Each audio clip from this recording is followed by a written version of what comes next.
Good morning. It's a good morning. It's the last day, right? uh, to be honest, I was actually looking forward to the last day from the beginning. But last night I went home and I was praying for this today's studies, and I had to change some things because. In lecturing, it's not just a one-way street. It's a spiritual communication, spiritual fellowship, and I don't know about this class. It's very special, and you're drawing so much spiritually, and I couldn't believe it. These people are so keen about genealogies. So I decided to do a little more on the genealogies. Well, I'm not expecting that kind of response. But can you believe you're getting excited about more genealogies?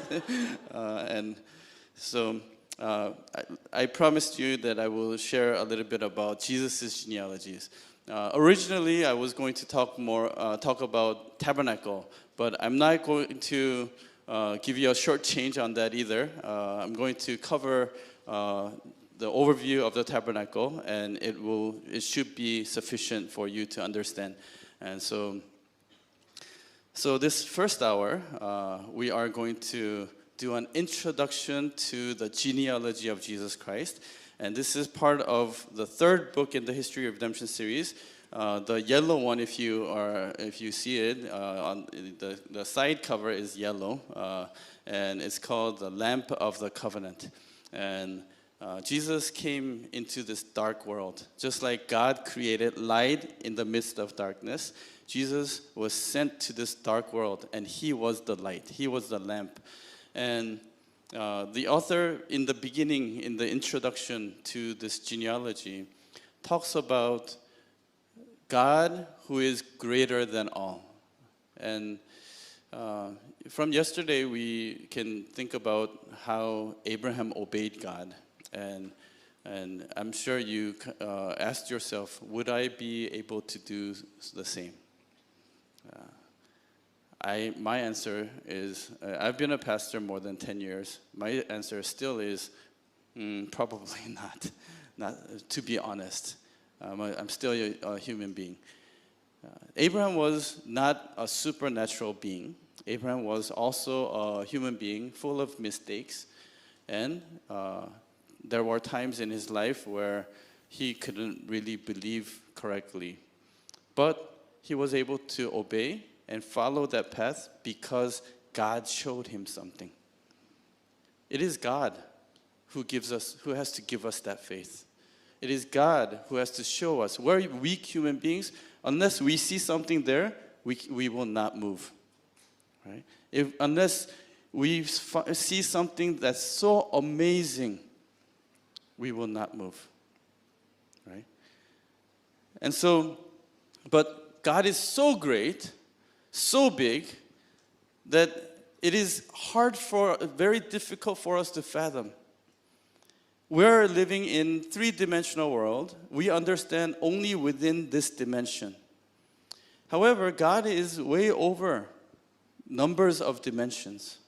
If you are keen or knowledgeable in science or quantum mechanics, you might understand. It's just way over our heads, and it's kind of like,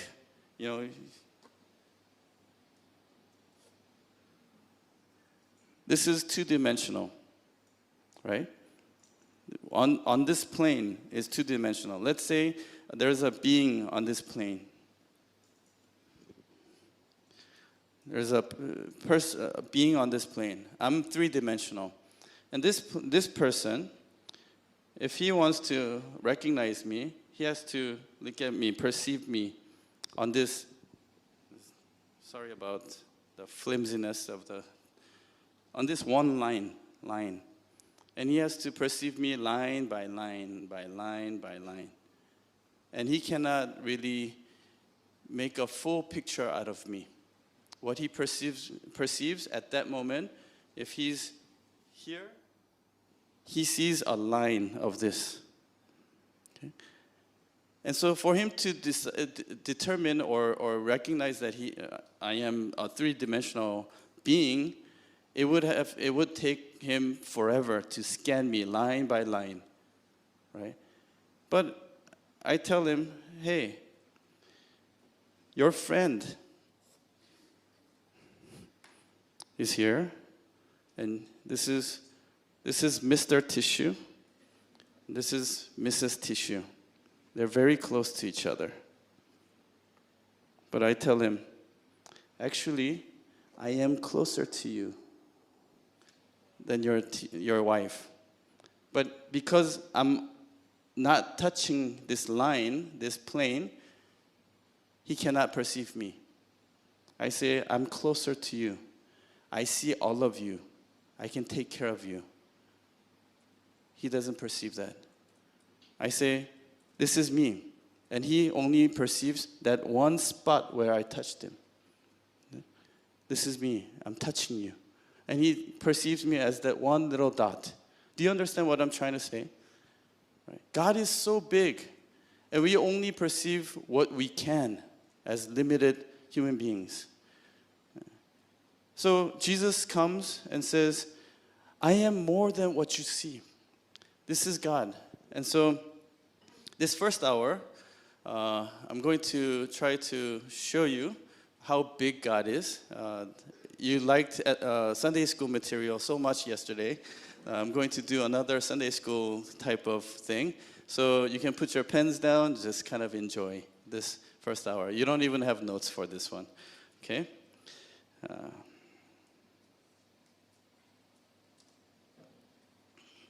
But from the second hour, you might want to take notes. Okay. God who is greater than all. John chapter 10, verse 29.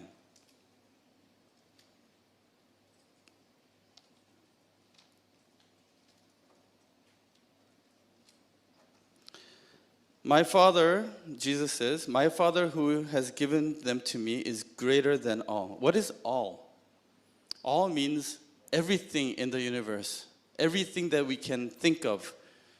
And no one is able to snatch them out of Father's hand. And I and the Father are one. Jesus, a poor man from Nazareth who seems to be nothing, says, my Father is greater than all, and he and I are one. I am the same. I pray that you can believe and experience that this great God is your Father also.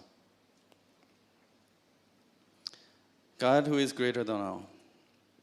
God who is greater than all. The size, let us think about the size of God who created the universe. The size of the sun and the earth. Let us begin there. The radius or the diameter of the sun is about 100 times that of the earth. Okay? Can you imagine? Okay. If the earth were the size of a ping pong ball, I forgot to bring the ping pong ball this morning. If the earth was the size of a ping pong ball, the sun's diameter would be about 5 meters.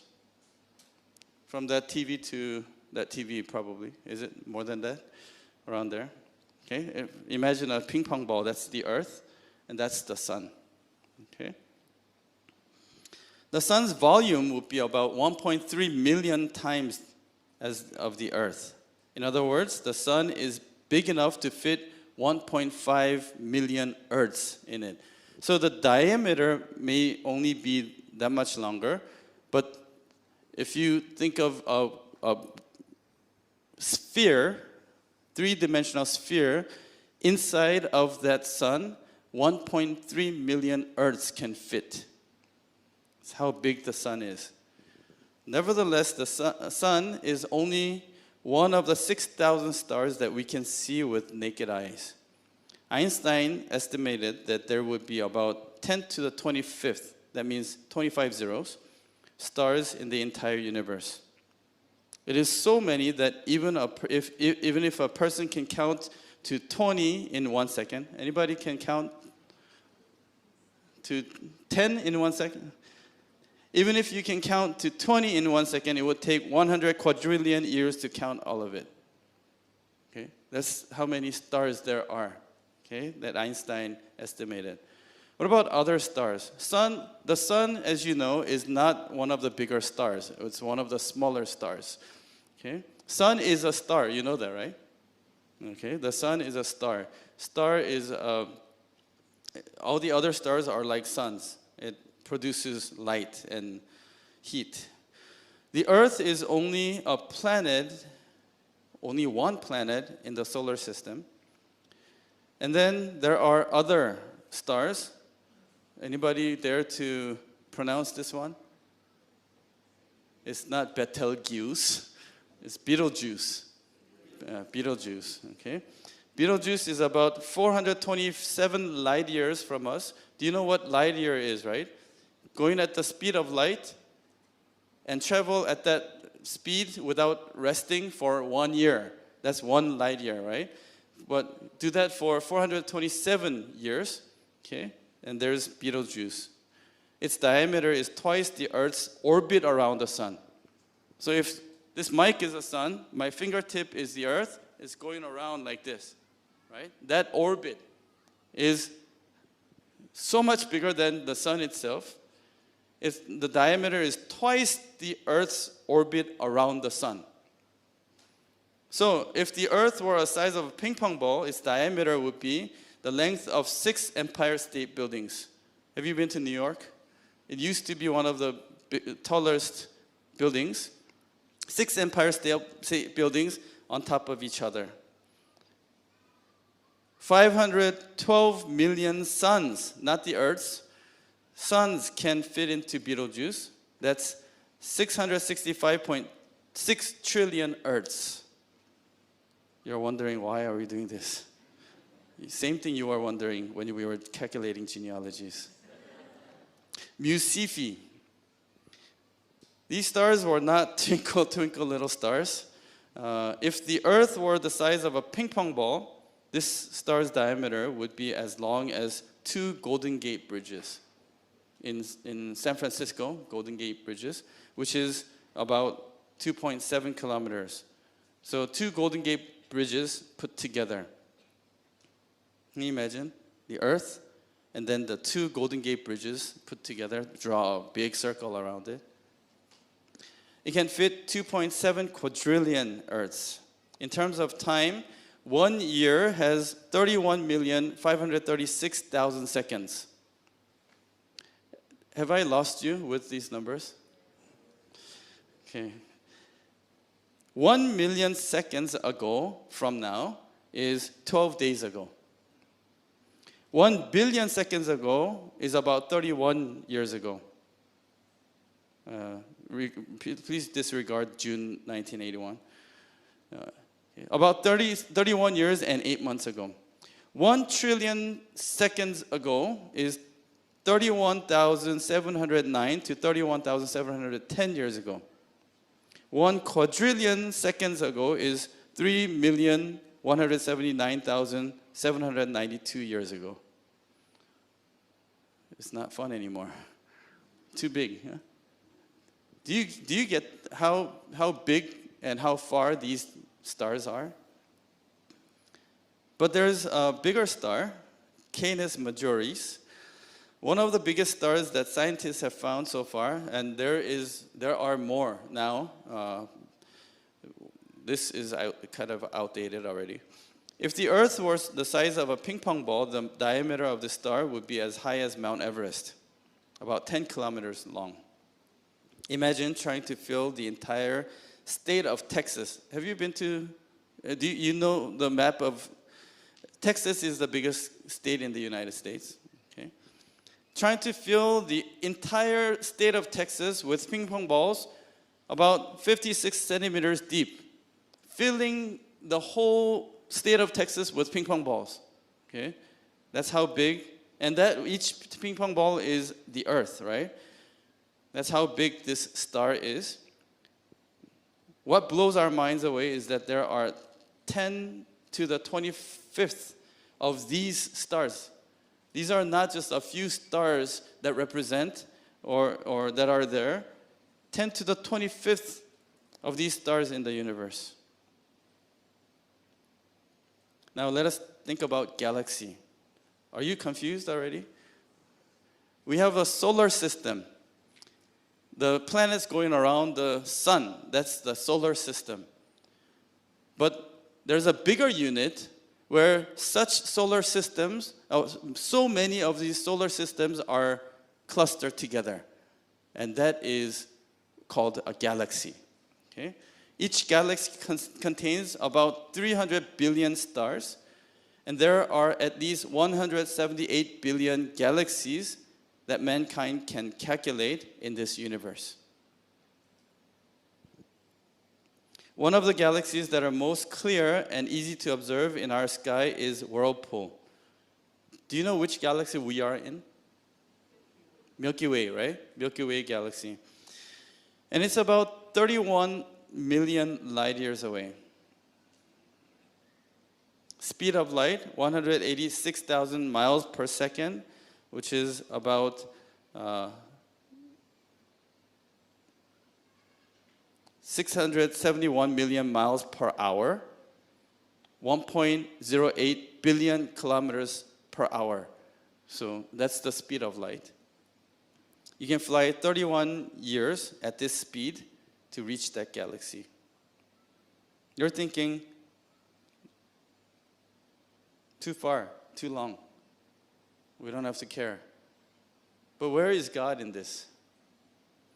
Or 1 light year is 5.9 trillion miles, approximately 10 trillion kilometers. 1 light year. It only takes 8 minutes for the sunlight to reach the sun. Okay. So imagine at that speed going 1 light year is 5.9 trillion or 10 trillion kilometers. And we are less than an invisible speck of dust in the air, right? Can you imagine how big the universe is now? And we are on that one ping pong ball, and you cannot even find you on that ping pong ball. Okay? Our question is not whether there are other beings in the universe. We need to focus on how great God is and how small we are. Out of the 6.5 or 7 billion people on earth, you are chosen by that great God to be his people. Doesn't that make us special? Why did he come to this small earth? We're talking about this because when we talk about Jesus' coming through the genealogy, where did he come from? Who is this God that is coming to save us? Who is this God? Why is he coming? We're waiting for him to come back. From where? How big is he? And to us, for that God who created all that universe to come down to save me, why? Why? And John 3:16 tells us it's his love. That's how great his love is. But people accused him to be fake, heretical, illegitimate. We try to tell God what to do and follow our desires. We tell him, if you don't do this, you're not God. God's supposed to be this way. God's supposed to be good this way. We are trying to define what God needs to be and how God should act. As if it was not enough for that great God to come down to us, we took him to the cross. So what I explained might have passed by. So I'm going to show it to you. Let us enjoy this video, and then we'll continue.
how big God is.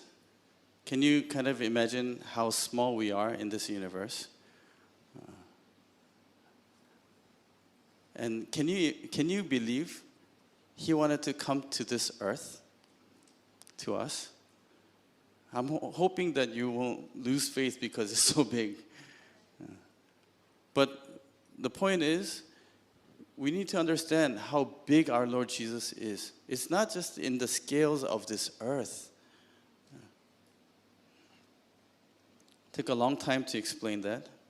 I'll take a few more minutes to explain what does the great universe teach us.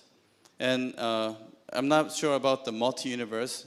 This is something that I found on YouTube, and so you might want to put up a link for that for reference. And but what does the greatness of the universe teach us? In the 20th century, astronomer Edwin Hubble, the Hubble telescope, right? Hubble discovered that the universe is expanding. Rewinding the process mathematically, he calculated that everything in the universe, including matter, energy, space, and even time itself, actually had a beginning. This is just looking at it from science point of view. From this theory came the theory of Big Bang. The fact that there was one beginning of the universe was inevitable. Conclusion is, everything in the universe came from a beginning. There must have been a beginning. And it came from nothing. Science is unable to tell us what or who caused the universe to begin. They came up with a theory of Big Bang, but some believe it is that it clearly points to a creator. There has to be one divine being that must have begun everything. A British scientist, Edmund Whittaker, attributed the beginning of our universe to divine will constituting nature from nothingness. Many scientists were struck by the parallel of a one-time creation event from nothing with the biblical creation account in Genesis chapter 1, verse 1. And so they are finding that the Bible is the best explanation. Although they don't want to believe it, biblical account of creation is the best explanation that fits their science discovery. Until this discovery, scientists thought that the biblical belief that the creation of all things came from nothing is unscientific. Although he called himself an agnostic, Robert Jastrow was compelled by his evidence to admit, now we see how the astronomical evidence leads to a biblical view of the origin of the world. Another similar statement came from agnostic George Smoot, the Nobel Prize-winning scientist in charge of the COBE or COBE experiment. He said, there is no doubt that a parallel exists between the Big Bang as an event and the Christian notion of creation from nothing. Cosmologists who specialize in the study of the universe and its origins soon realized that a chance of cosmic explosion could never bring about life any more than a nuclear bomb would, unless it was precisely engineered to do so. So these evolutionists are saying, by chance, because of a Big Bang, from there the universe is created and life came about. He's saying, can you imagine a nuclear bomb explodes and there is a life coming out of that? It's about, the chances are, unless it was precisely engineered to do so. And that meant a designer must have planned it. Super intellect, supreme designer. They give a lot of different names for this being. They're trying to avoid the word God. Yeah. So they say super intellect, supreme designer, divine being. Okay. Physicists calculated that for life to exist, gravity and the other laws of physics that govern our universe needed to be intricately tuned just right, or our universe couldn't exist. Okay? So the idea behind the fact that there needs to be a designer is is opposing the idea of the evolutionists for an amoeba to become a human being or evolve into a living being. It's kind of like in the ocean, all different particles of metal and shipwreck, all these things happen, and these metals and all these different materials sink into the sea. Somehow through the tides and waves, they come together and over time become this. You know how intricately watches are designed to make sure that time is correct and it goes, everything's put together. Have you ever tried to take this apart? I have. I couldn't put it back. Yeah. But they're saying evolutionists, their theory is more difficult than this just coming off the shore, from all the other particles that sank into the ocean. So the scientists are saying even the Big Bang must have been intricately designed by someone or some being. For instance, if the expansion rate of the universe had been slightly weaker, gravity would have pulled all the matter back into a big crunch. Okay? If the expansion speed was not as fast and gravity was just a little bit stronger, it would have sucked everything back in. Okay? We're not talking about merely 1 or 2% reduction in the universe's expansion rate. Stephen Hawking writes, if the rate of expansion 1 second after the Big Bang had been smaller, even by 1 part in 100,000 million, the universe would have recollapsed before it ever reached its present size.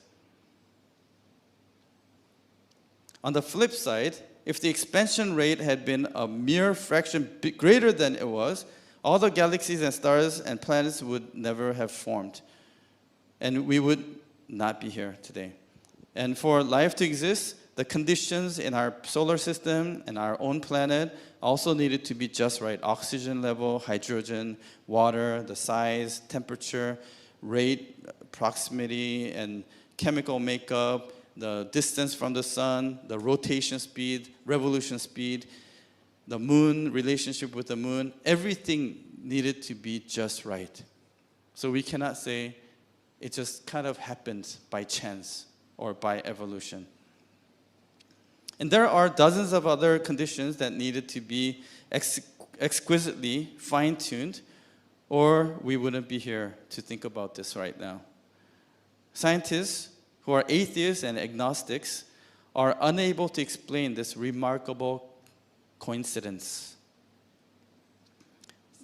Theoretical physicist Stephen Hawking, an agnostic, writes, the remarkable fact is that the values of these numbers seem to have been very finely adjusted to make possible the development of life. So, is the universe an accident or miracle? What are the odds against human life existing by chance from a random explosion in cosmic history?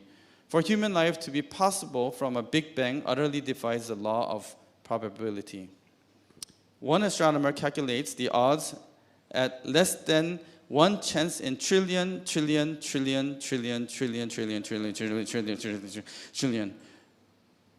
In other words, it would be far easier for a blindfolded person in one try to discover one specifically marked grain of sand in all the beaches in the world. I got 5 minutes.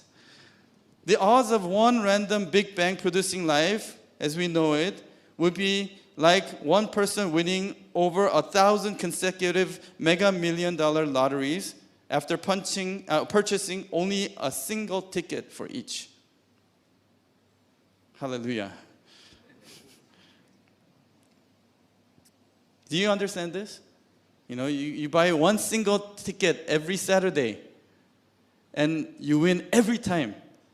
for over 1,000 times, not missing even 1 week. How great would that be? It's less than a chance of winning lottery like that. Not very likely, unless it was fixed by someone behind the scenes, which is what everyone would think. And that is what many scientists are concluding. Someone behind the scenes designed and created the universe. This new understanding of how miraculous human life is in our universe led the agnostic astronomer George Greenstein to ask, is it possible that suddenly, without intending to, we have stumbled upon the scientific proof of the existence of a supreme being? They didn't want to admit the presence and existence of God, but without intention, they kind of stumbled upon this fact that they cannot avoid.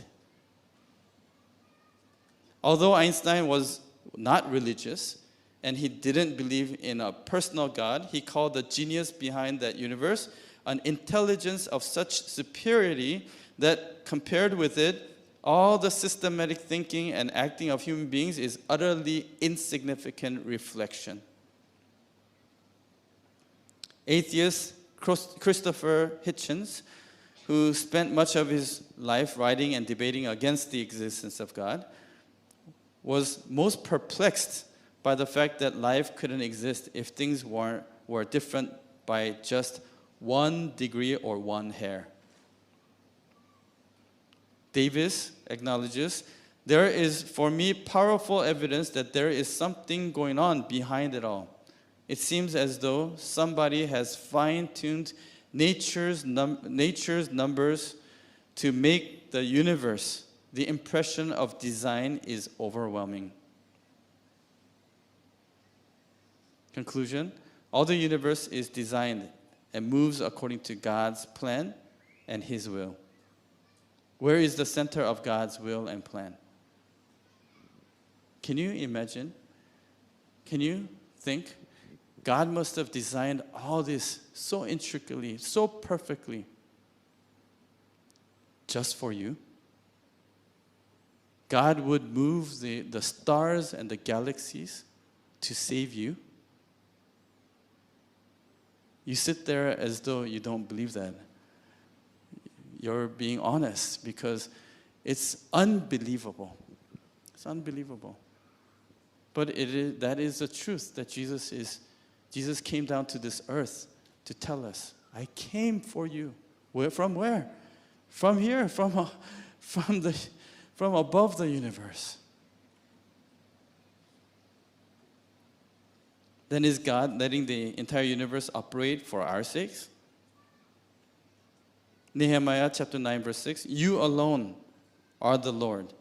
You have made the heavens of heavens with all their hosts, the earth and all that is on it, the seas and all that is in them.